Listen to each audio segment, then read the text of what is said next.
Recording in progress. Your Honor, calling People versus Ethan Crumbley, case number 2022-279-506 FC. Thank you, and good morning, counsel. Appearances for the record. When you give your appearance, please indicate whether or not you consent to proceed via Zoom this morning. Thank you, Judge Mark Keast. On behalf of the people do consent to this hearing being held via Zoom. Karen McDonald on behalf of the people.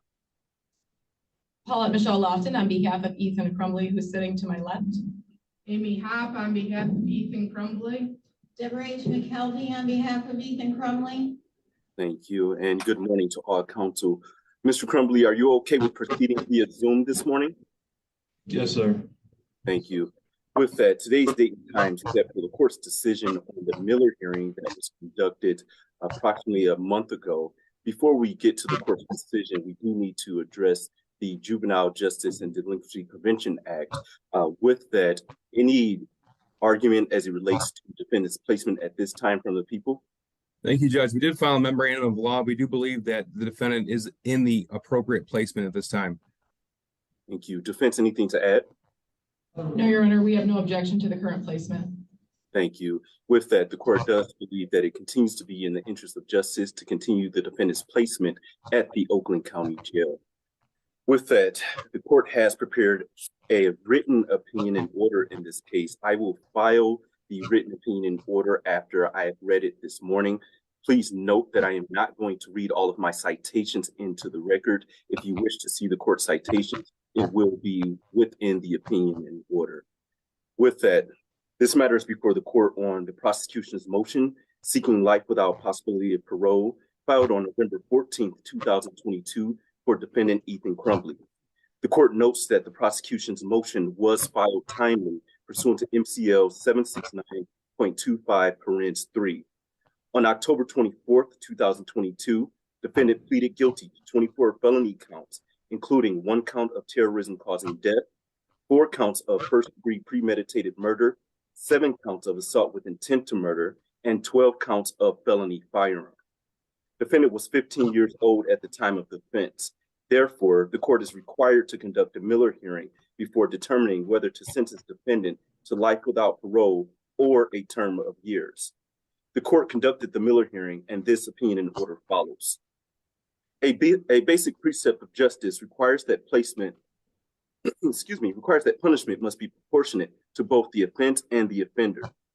In Miller, our United States Supreme Court struck down mandatory life without possibility of parole sentences when the offender was under 18 years old. The Supreme Court has long recognized that children are constitutionally different from adults for sentencing purposes. Sentencing a child to life without parole is excessive for all but the rare offender whose crime reflects irreparable corruption.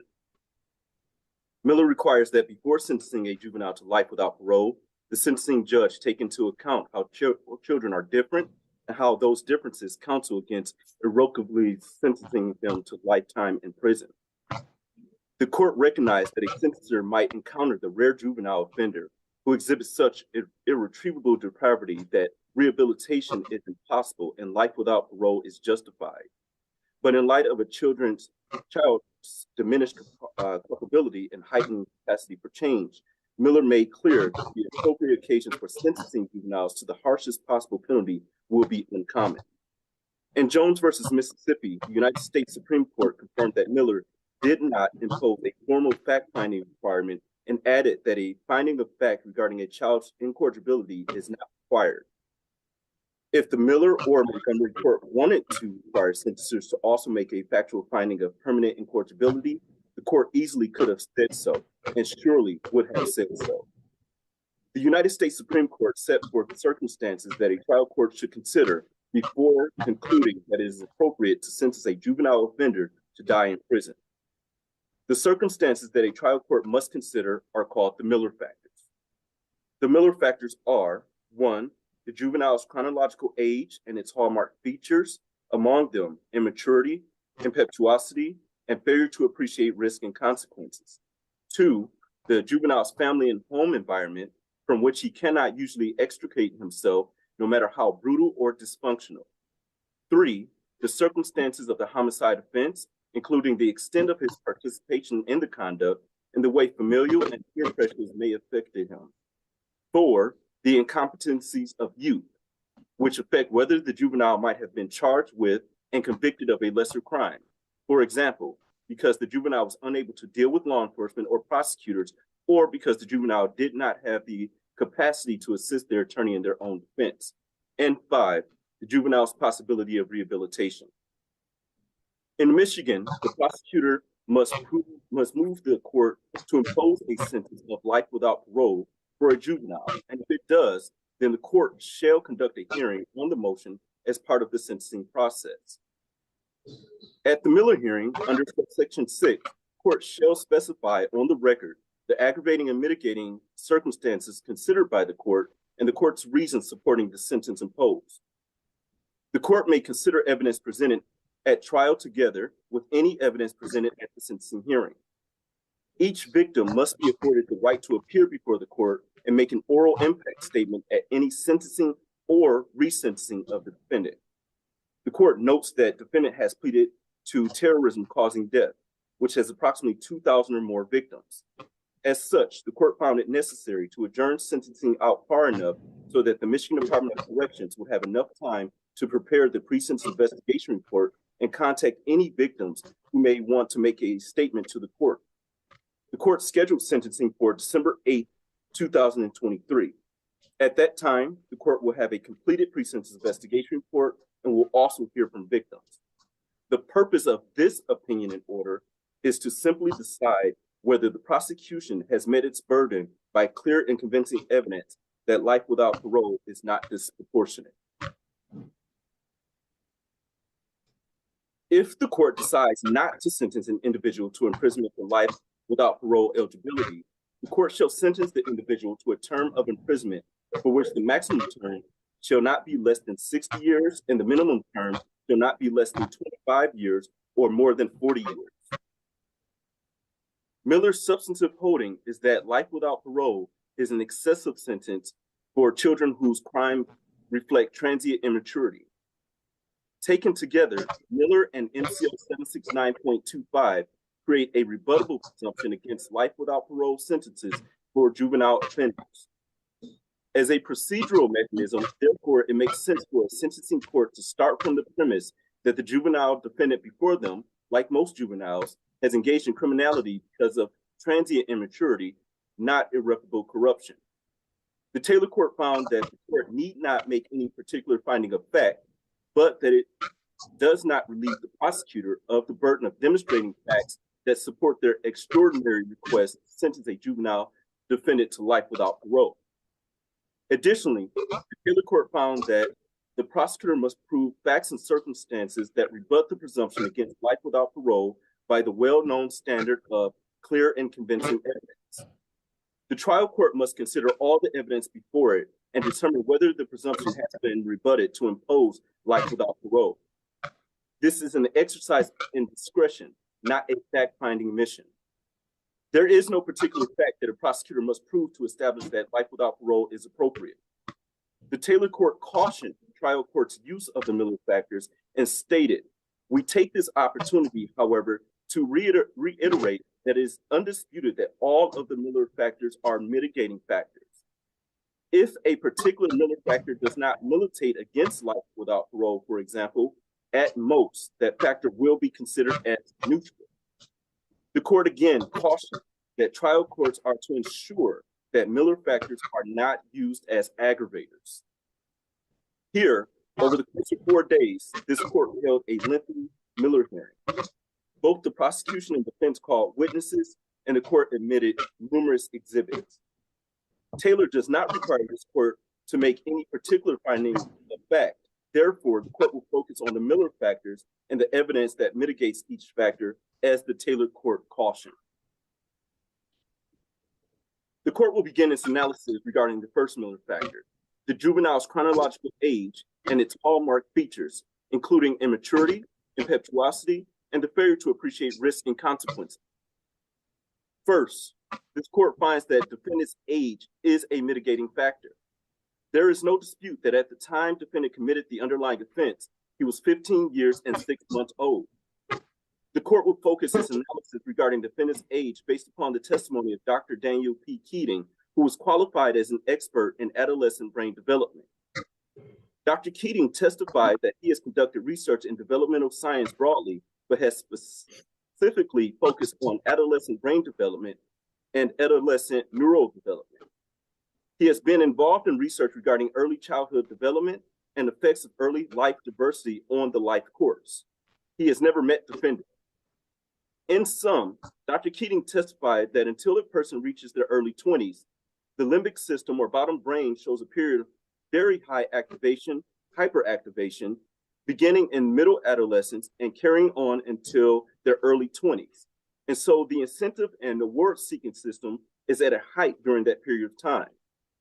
Dr. Keating described defendant's brain at the time of the offense as an adolescent brain. An individual possesses an adolescent brain between age 11 and 24 years old. The court also notes that defendant is at just 15 years old had not had much life experience. Additionally, because of his age, defendant relied on the care and support of adults, primarily from his parents. He could not make major life decisions without the approval of his parents or an adult. As such, the court finds his age is a mitigating factor. Next, the court finds defendant's maturity is a neutral factor. Although the court finds that defendant's age is a mitigating factor, his age alone does not persuade this court that his maturity is a mitigating factor. In this case, defendant's age and maturity do not go hand in hand. Prior to the shooting, defendant appeared as mature, if not more mature than those his age. He was employed at age 14 at a diner near his home.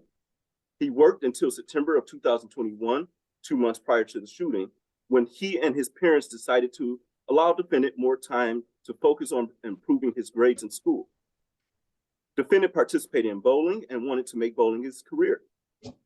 Bowling was briefly canceled due to COVID-19, but he returned to bowling in late fall of 2020. Defendant indicated that between work, homework, and playing video games, he could not find time to do other stuff.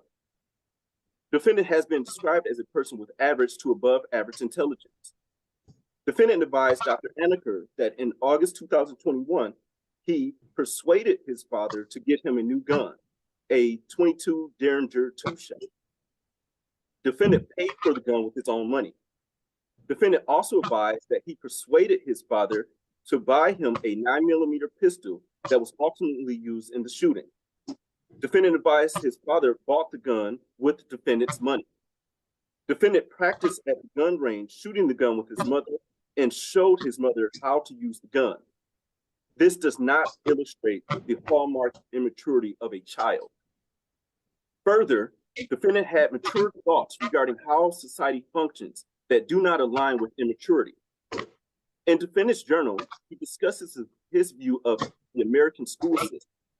In part, defendant stated, "I'm already forced to wake up at 6:30, 5 days a week, and be bored out of my mind for 7 hours straight, and I'm not going to let some self-centered snowflake bitches tell me if I'm allowed to talk or whether I have to put my head down or not.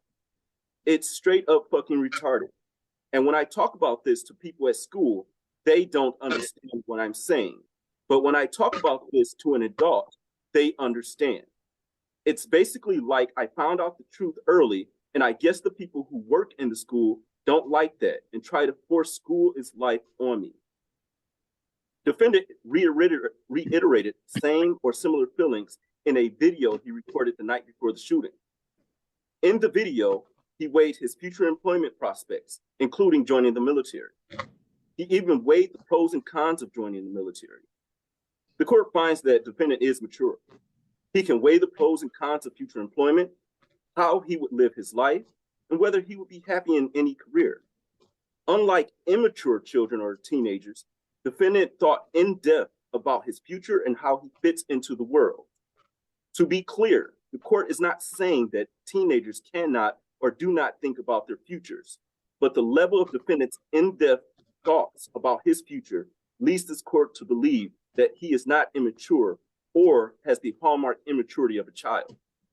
Lastly, he had been employed, participated in bowling with friends, and was able to convince his parents to buy him 2 guns and practice at a gun range.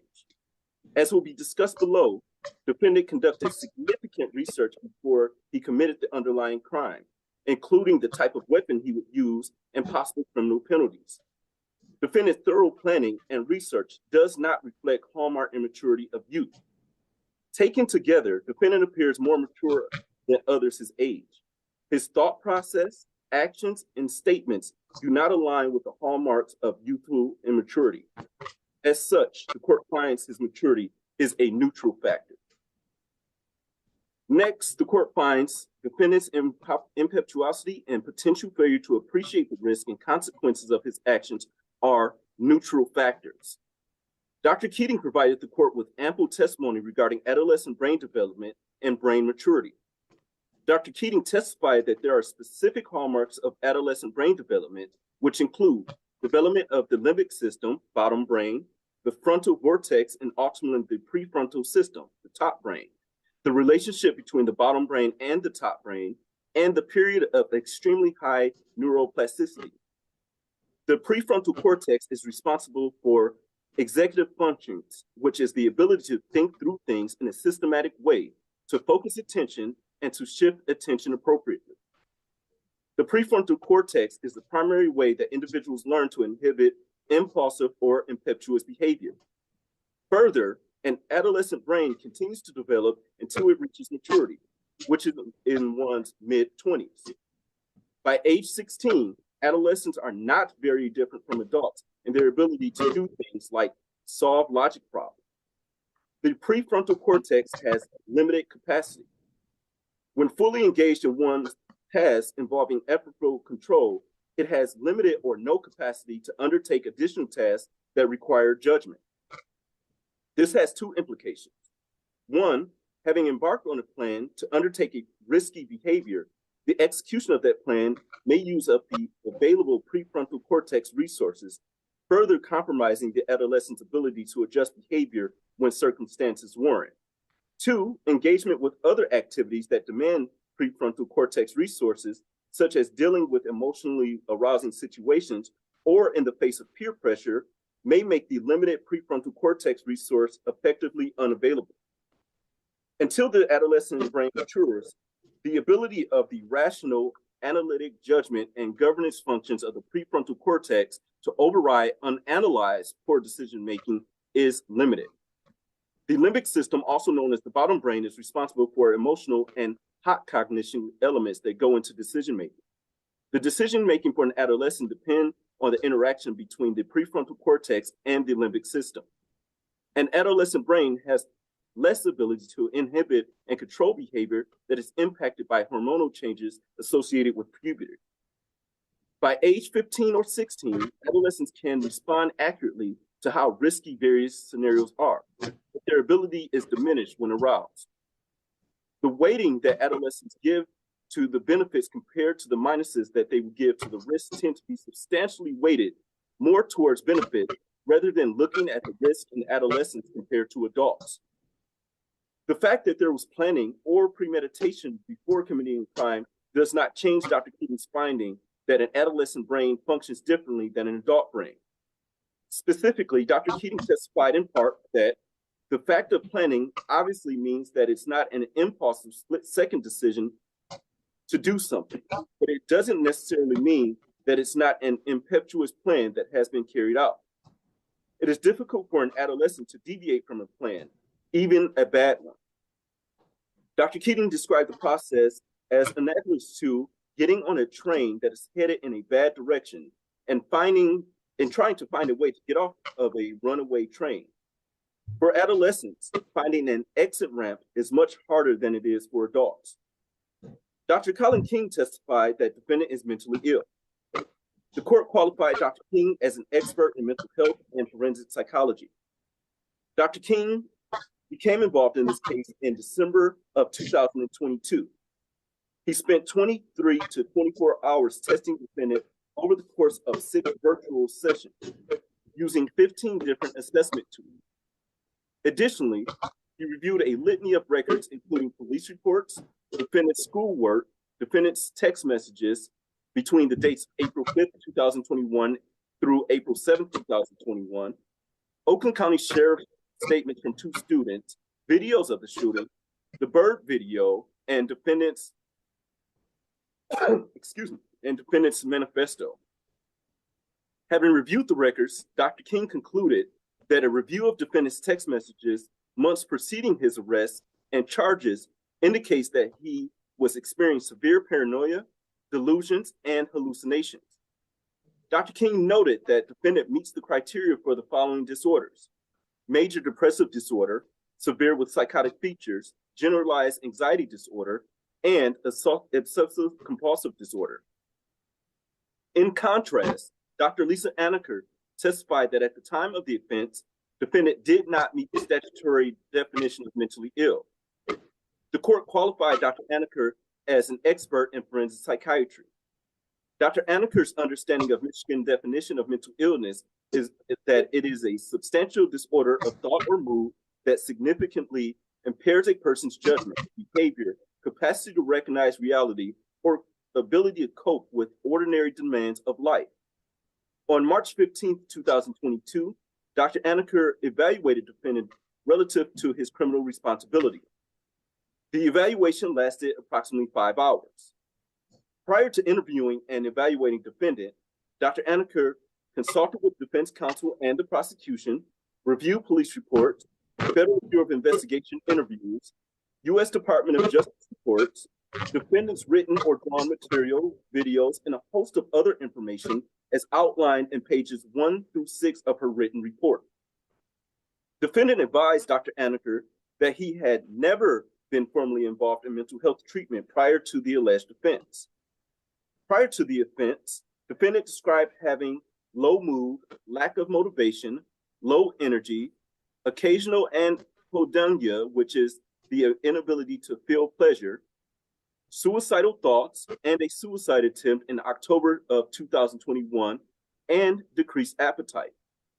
Additionally, he described hearing both external and internal voices and had frequent hallucinations. Nevertheless, Dr. Anaker noted that a person can have anxiety or depression and can see a therapist, and they might not meet the criteria for statutorily defined mental illness because it does not rise to the threshold of a substantial disorder of thought or mood. Dr. Anaker disagreed with Dr. King's diagnosis of major depressive disorder severe with psychotic features because Dr. King relied heavily on subjective data instead of objective data. Dr. Anaker stated that it would be incredibly atypical for someone who was acutely psychotic, to then show no signs of psychosis, both during the shooting, immediately after the shooting, and then for months after in the jail without treatment. Additionally, defendant advised Dr. Anaker that he was not hallucinating at the time of the shooting, nor did he hallucinate in the days prior to the shooting. He denied command hallucinations, which are voices that command a person to do something.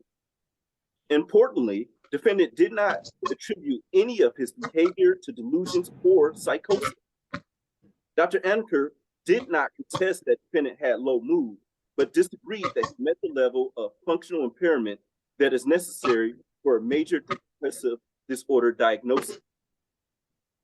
Here, there is no reasonable dispute that defendant planned to kill multiple people at Oxford High School. Defendant documented his plan in a journal, including who he would kill first, a pretty girl with a future. Defendant's journal is 22 pages long. Lieutenant Timothy Willis testified that all 22 pages in the journal referred to the school shooting. On page 22 of the journal, defendant wrote, "I want to shoot up the fucking school so badly.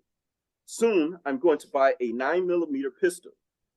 Additionally, he wrote that he would shoot anyone he sees and that he would aim for the head until he had to reload, that he would find a full class, and throw a Molotov cocktail in there. He wrote that he would continue to shoot people until the police breached the building, and then he would surrender and spend the rest of his life in prison. Defendant did not plan on killing teachers, but planned to kill a specific teacher. He wrote in part, "I'm sorry for this, Mom and Dad. I'm not trying to hurt you by doing this. I have to do this." This is the last passage I write. It's currently 29/11/2021, 1:23, exactly 1 day before the shooting. Defendant planned to cause the biggest school shooting in Michigan. He did not want to kill himself because he wanted to see the world react to the shooting. The court has reviewed what has been referred to as defendant's statement of intent video dated November 29th, 2021, the night before the shooting. The first video is approximately 19 minutes and 59 seconds long. In general, defendant confirmed that he was going to do the school shooting and gave reasons why. Defendant knew the possible consequences of his actions because he conducted research regarding possible penalties.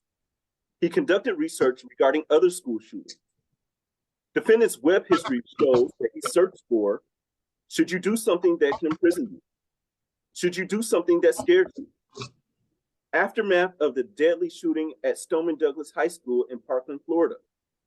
What is the worst prison sentence you can get in Michigan? This was searched for 4 times. What is a life sentence for a 15-year-old?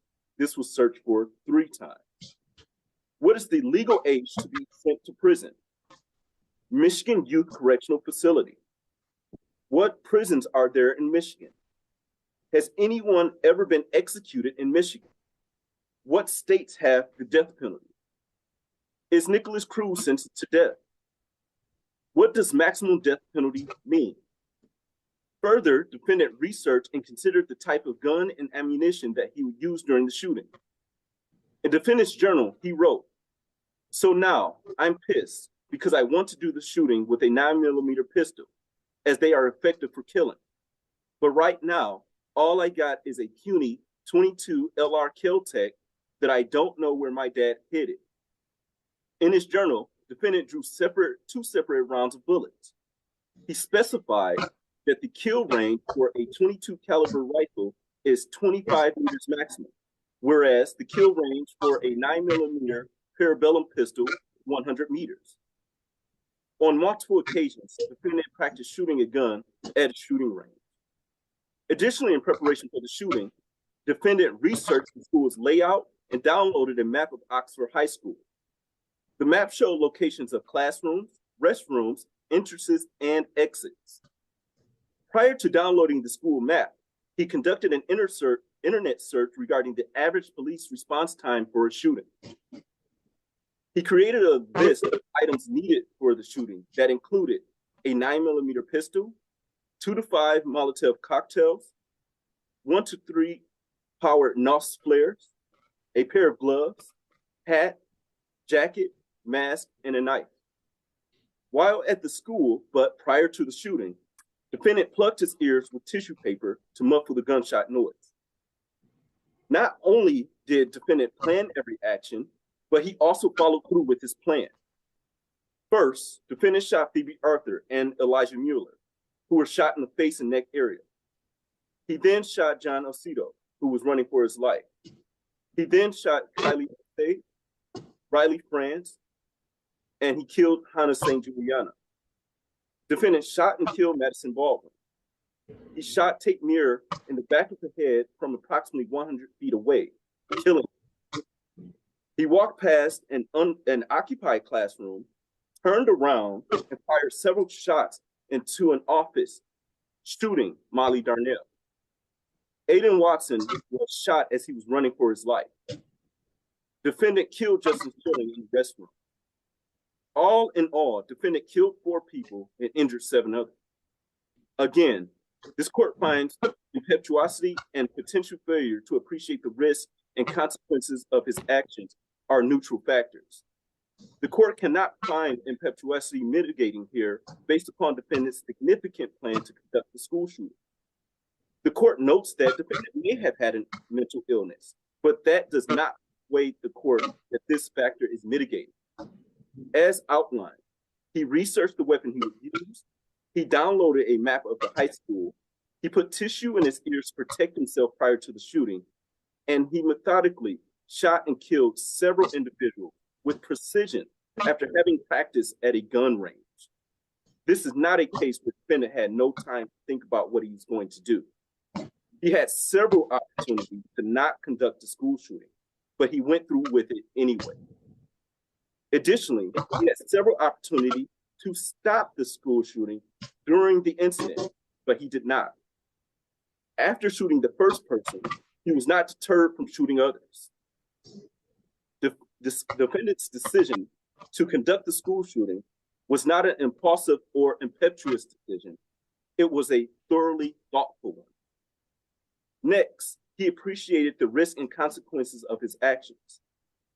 How can this court possibly find mitigating that defendant did not appreciate the risk and consequences of his actions, where defendant said he would spend the rest of his life in prison and even wrote about it and conducted significant research regarding a potential prison sentence?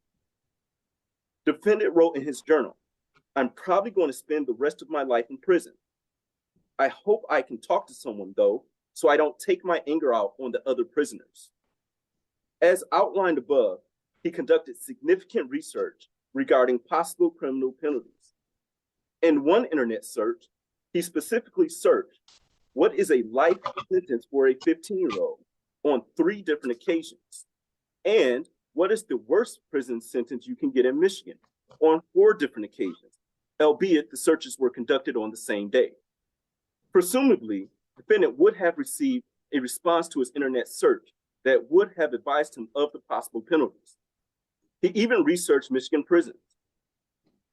Additionally, he researched other school shooters and their sentences. He knew the full outcome of his actions and appreciated the consequences. Dr. Keating testified that an adolescent's ability to override unanalyzed poor decision-making is limited. But here, defendant analyzed every action that he would take. Defendant certainly analyzed his poor decision to conduct the school shooting, so his ability to override the best decision should not have been limited. In sum, impetuosity and potential failure to appreciate the risks and consequences of his actions are neutral factors. Next, the court finds that the juvenile's family and home environment, from which he cannot usually extricate himself, no matter how brutal or dysfunctional, are mitigating factors.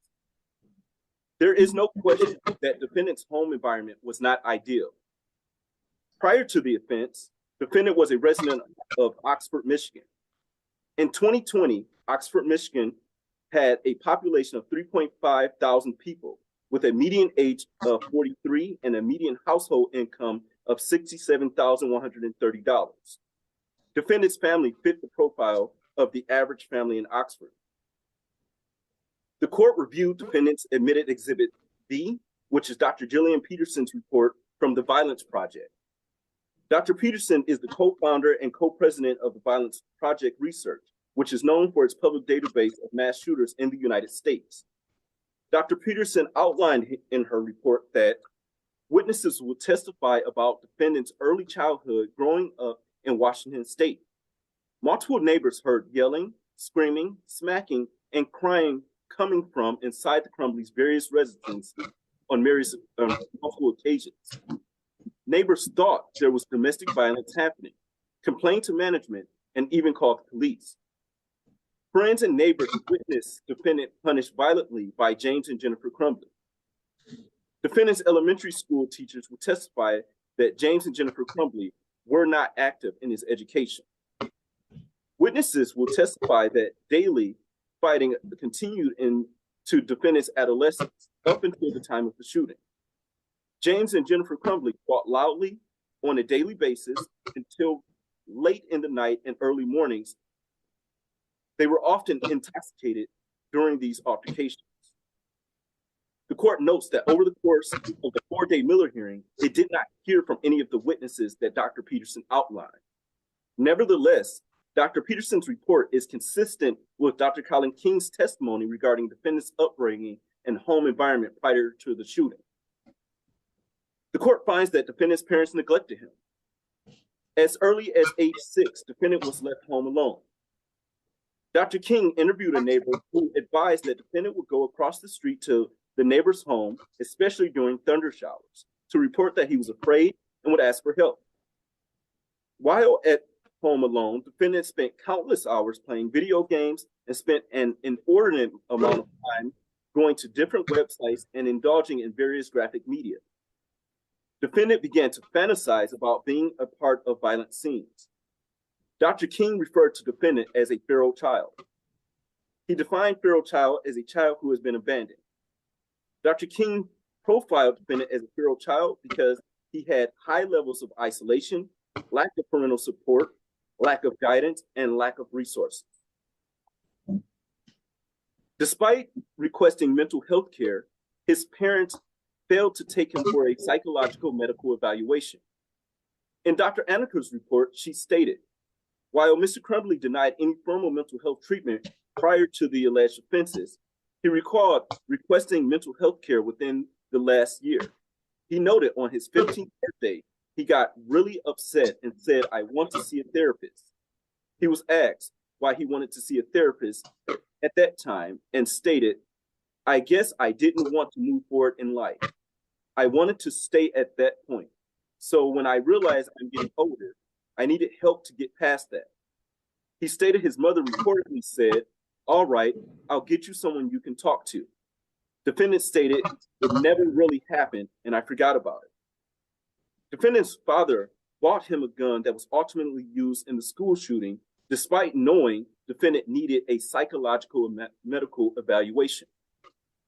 Defendant's aunt and step-grandmother submitted letters to this court's review. For this court's review, that's defendant's Exhibit T. The court has read both letters. Defendant's aunt has been in weekly contact with him since incarceration in November of 2021. He has also had almost weekly contact with his step-grandmother. Defendant's aunt visited him in July of 2021. She describes him as an individual who possesses several remarkable traits. Defendant's aunt wrote to the court, "In my opinion, Ethan had a good childhood filled with love, family vacations, and happy memories." The last time she saw the defendant was in July of 2021. She described him as very helpful and respectful and assisted her in any way needed. They had a great conversation regarding his employment and pets.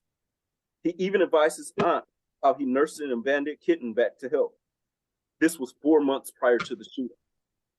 Both his aunt and step-grandmother continued to support him. Per defendant, he did not experience trauma or abuse growing up. Defendant provided Dr. Anika with historical information regarding his upbringing and home environment. Dr. Anika reported that Mr. Crumbley was asked if he experienced trauma or abuse growing up. He denied this. He was asked specifically about a witness statement from a student at Oxford High School, in which she told police that Mr. Crumbley had informed her that his father shot him with BB guns on a regular basis. He responded, "I lied about that." He stated he had indeed told his classmate that his father shot him with BB guns, but indicated he only told her in an attempt to relate with her and her own struggles. He again denied any experience of physical, sexual, or emotional abuse. He instead recalled pleasant memories of camping with his parents and owning a wide variety of animals at their home, including a ferret, rabbit, chinchilla, and various cats and dogs.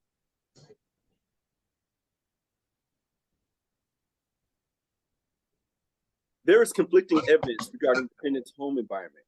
Therefore, the court places little to moderate weight on this factor.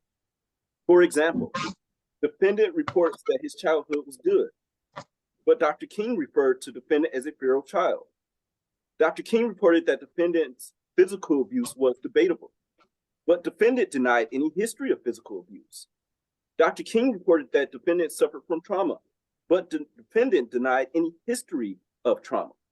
Dr. King reported that defendant suffered emotional abuse, but defendant denied any history of emotional abuse.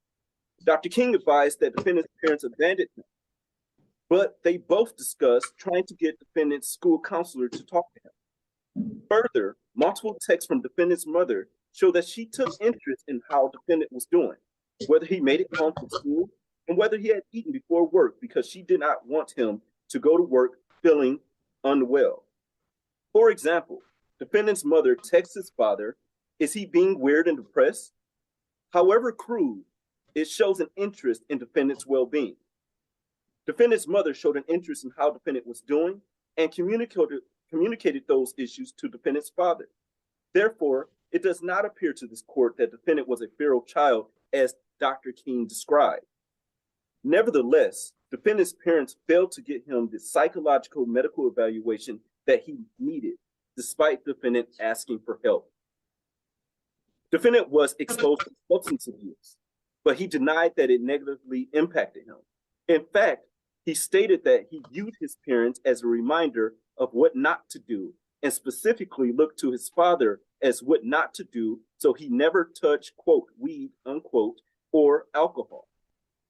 Indeed, it appears that his parents' consumption of alcohol contributed to their neglect, but it does not appear defendant was significantly affected.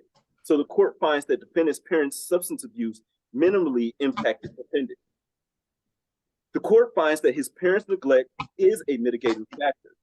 However, his general home life, while not ideal, was also not terrible. Despite his parents' shortcomings, defendant appeared to have a loving and supportive family. He went on family vacations, owned several pets, and had visits from family. He had housing, lights, gas, water, and by his own statement, he was not subject to physical or sexual abuse. In defendant's own words, his childhood was good. In sum, the court finds that defendant's parents frequently left him alone since an early age, that his parents frequently used alcohol and argued in front of defendant, that his parents failed to take his mental health seriously, and that his father bought him a gun that he used in the school shooting. Taken together, defendant's family and home environments are mitigating factors. The court finds the circumstances of the homicide offense are neutral factors. There is no doubt that defendant committed a premeditated heinous crime. There is no need to be repetitive. The facts speak for themselves. Nevertheless, the court finds that defendant was the sole participant in the underlying crime. This was not an impulsive decision, nor was he peer pressured into committing the crime. He methodically walked through the school, picking and choosing who was going to die. He wanted to kill the innocent. The court finds this factor neutral. Next, the court finds that the incompetencies of youth, which affect whether the juvenile might have been charged with and convicted of a lesser crime, whether the juvenile was unable to deal with law enforcement or prosecutors, or whether the juvenile did not have the capacity to assist their attorney in their own defense, is a neutral factor. The court notes that defendant filed an insanity defense and subsequently withdrew the defense. Defendant has never been referred for competency. The court appointed 3 attorneys to assist defendant, which includes a legal guardian ad litem. The court appointed a legal guardian ad litem because defendant's parents are incarcerated at the Oakland County Jail. He has had more than adequate legal representation. Defendant can consult with his attorneys. He understands the charges against him, and he has had a factual understanding of the charges. In fact, he participated in his own defense and submitted to numerous evaluations and interviews from defense experts. Dr. King categorized defendant as a highly intelligent person. Defendant, in consultation with his attorneys and legal guardian ad litem, pleaded guilty as charged to all counts within the general information. There is no evidence on the record that defendant's youthfulness caused him to be charged with higher crimes versus lesser crimes, nor is there any evidence that he does not have the capacity to assist his attorneys in his own defense. Based upon his careful planning, maturity, and intelligence at the time of the offense, there is no evidence that defendant would have dealt with police or prosecution any differently if he was an adult. In fact, defendant specifically planned how he would deal with the police at the time of the shooting, surrender, and allow police to take him into custody. As such, the court finds this factor is neutral. Lastly, the court finds the juvenile's possibility of rehabilitation is a neutral factor.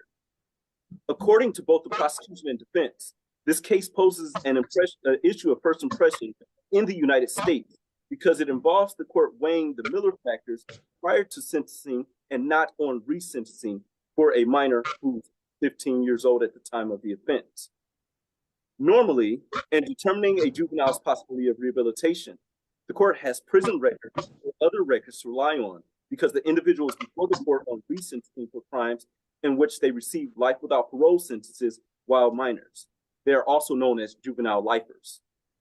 Currently, defendant is 17 years of age and has been incarcerated since November of 2021. Therefore, the court has limited information regarding defendant's possibility of rehabilitation.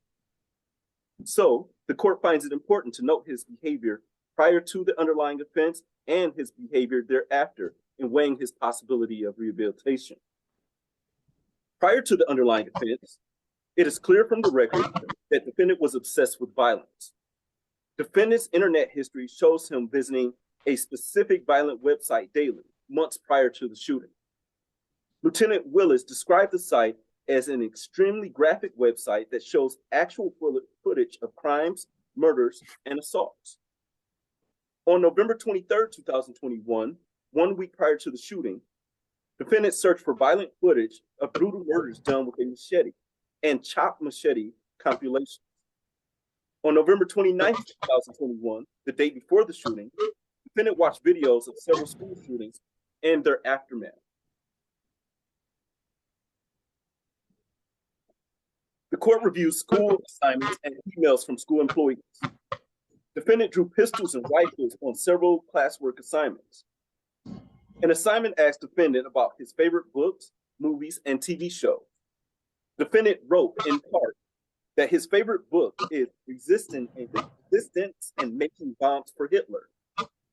A teacher caught defendant looking at different bullets on his cell phone while the teacher passed out essays. There were 93 pages of homework papers found in defendant's backpack. There were guns drawn on at least 33 pages of homework. Additionally, the court has read defendant's journal. Defendant wrote, "If I would have never thought of the brilliant idea of shooting up the school, then I probably would have become a serial killer. I don't know which one is worse. LOL." Excuse me. Additionally, defendant wrote that he started a plan to kidnap, rape, and kill a young woman in his neighborhood, and that he found out she lived 5 minutes from him. He stated he would kidnap her with an industrial garbage bag, and he would then torture and rape her until he slit her throat. He further wrote about how he killed 8 infant baby birds by slowly torturing them until death. The court has reviewed videos that depict defendant torturing a baby bird as he talked to it. He slowly killed the baby bird. In May of 2021, defendant texted his friend B about torturing baby birds. B advised defendant that most psychopaths start with small animals and eventually get bored with killing small animals and move on to killing bigger animals and then people. Defendant responded, "Yes, sir."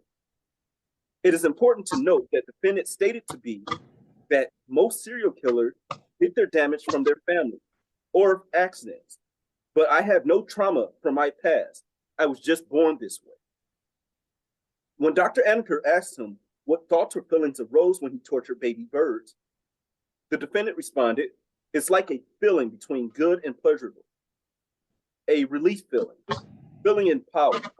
I don't know, it just felt good." There's other disturbing evidence, but it's clear to this court that defendant had an obsession with violence before the shooting. As stated, the court also finds it appropriate to note defendant's post-arrest behavior in determining his possibility of rehabilitation. Since defendant's incarceration at the jail, he has attempted to obtain his GED. The court has read the report of defendant's legal guardian ad litem, Ms. McKelvey. Defendant passed all practice GED tests, including the math portion, with which he had struggled. Defendant was unable to take the GED test due to the inability to find a proctor approved to enter the jail. Per Ms. McKelvey, she believes if defendant had the opportunity to take the test, he would have passed. While at the jail, defendant has had several misconducts. On January 23rd, 2023, Defendant was investigated for an incident where the juvenile next to his cell was able to use the GED tablet to post a video on Instagram from his cell. Defendant told deputies that he was the person who hacked into the protected password on the tablet, and that he also told the other juvenile inmate how to hack the tablet. Defendant advised deputies that he had hacked the tablet to play video games and read articles online regarding his case.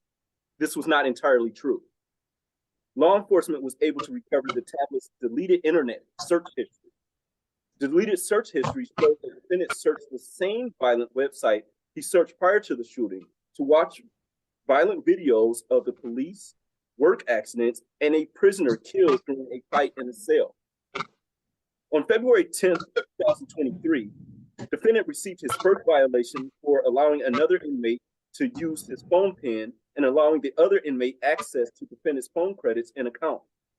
On the same day, jail staff observed defendant using a thin rope to wiggle a sugar packet to another juvenile inmate in a cell next to his. Defendant refused a deputy's order to give him the rope and instead flushed it down the toilet. In the jail, rope is considered dangerous contraband.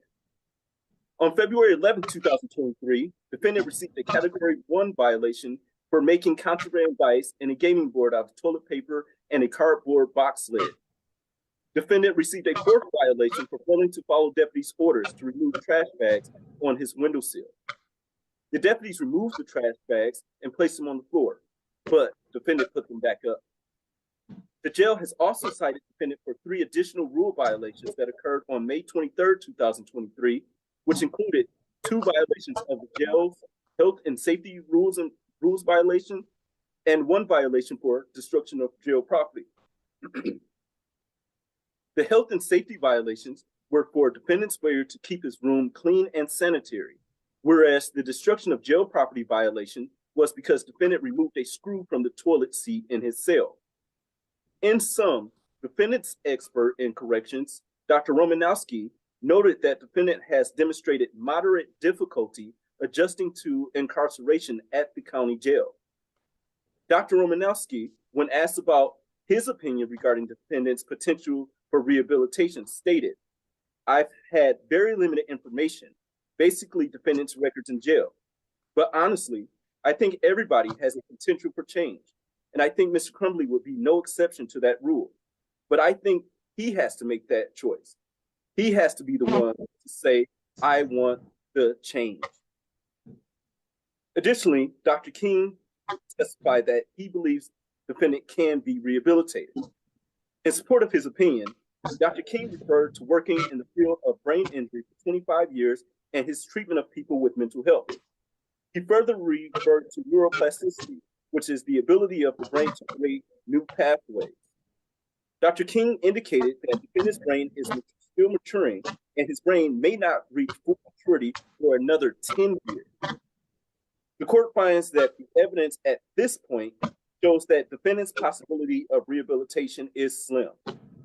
Defendant continues to be obsessed with violence and could not stop his obsession even while incarcerated at the jail. His obsession with violence is in part what caused defendant to commit the underlying offense. If defendant continues to be obsessed with violence in the jail, how can there be a possibility of rehabilitation? He continued the same type of behavior that he exhibited pre-incarceration. Although defendant may have received his GED if he could have taken the test, that alone does not show a possibility of rehabilitation. As defendant's own expert stated, defendant has to be the one who wants to change if he is to be rehabilitated. The evidence does not demonstrate to this court that he wants to change. Further, the court notes and considered Dr. King's testimony regarding rehabilitation. Dr. King testified that defendant's brain has not reached full maturity and therefore a defendant can be rehabilitated. The court gives this conclusion little weight because it only focuses on defendant's brain maturing. It does not appear to consider other factors such as how will prison affect defendant's rehabilitation, or defendant's family support or lack thereof, or if defendant even wants to be rehabilitated. In short, the court cannot find that there is a possibility that defendant can be rehabilitated based solely on his brain maturing.